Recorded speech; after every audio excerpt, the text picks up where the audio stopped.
오는 10일 열리는 제주국제관함식에서 일본 해상자위대가 함선에 우길기를 개항하겠다고 밝히면서 논란이 일었습니다.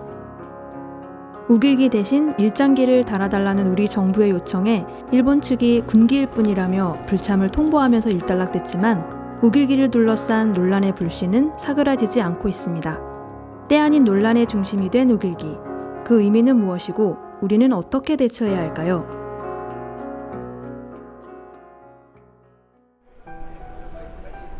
아침 햇살을 뜻하는 우길기는 가운데 붉은 해를 중심에 두고 16개의 빛이 퍼져나가는 모양을 표현한 것으로 그 시작은 일본 제국주의 시대로 거슬러 올라갑니다.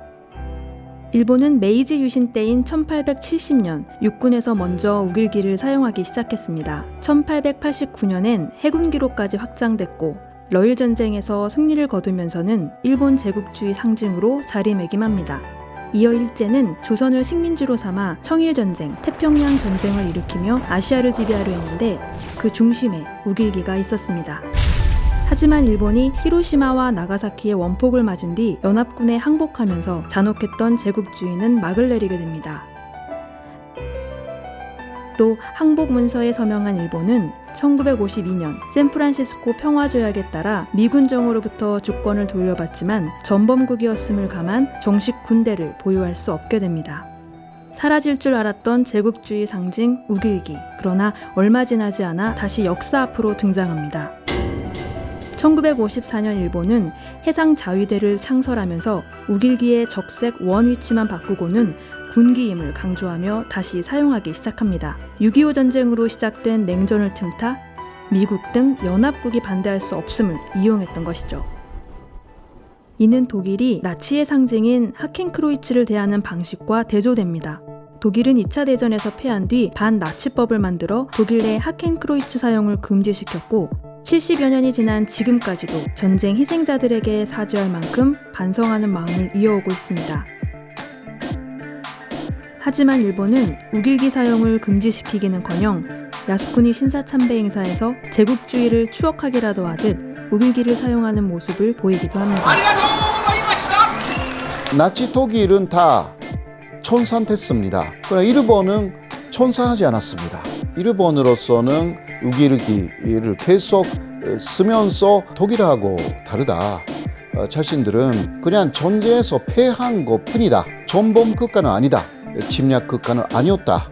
이런 것을 내세우기 위해서도 그것을 사용하고 세계에 인정하게 만드는 의지를 갖고 있는 것입니다. 그런데 문제는 우길기 사용을 금할 법적 장치가 없다는 겁니다. 일본 내 각종 상품은 물론 세계적인 스포츠 용품과 의류에도 우길기 문양이 들어간 제품이 버젓이 판매되고 있습니다. 또 마치 디자인의 하나로 인식되면서 속뜻을 알지 못하는 일부 연예인들이 SNS에 이 문양이 들어간 사진을 올려 논란이 일기도 했습니다. 어느 순간 우길기가 우리 일상에 깊숙이 침투해버린 겁니다. 그렇다면 우길기 사용을 막을 방법은 없는 걸까요? 이런 고민은 정치권에서도 나왔습니다. 최근 이석현 의원은 국내에 제국주의 상징물 사용을 금지시키는 영해 및 접속 수역법을 발의하기도 했는데요. 쉽게 말해 우리 영토, 영해, 영공에서의 우길기 사용을 금지시키는 겁니다. 우리 국민이 아파하는 일을 우리 영토에서 못 막을 이유가 없습니다.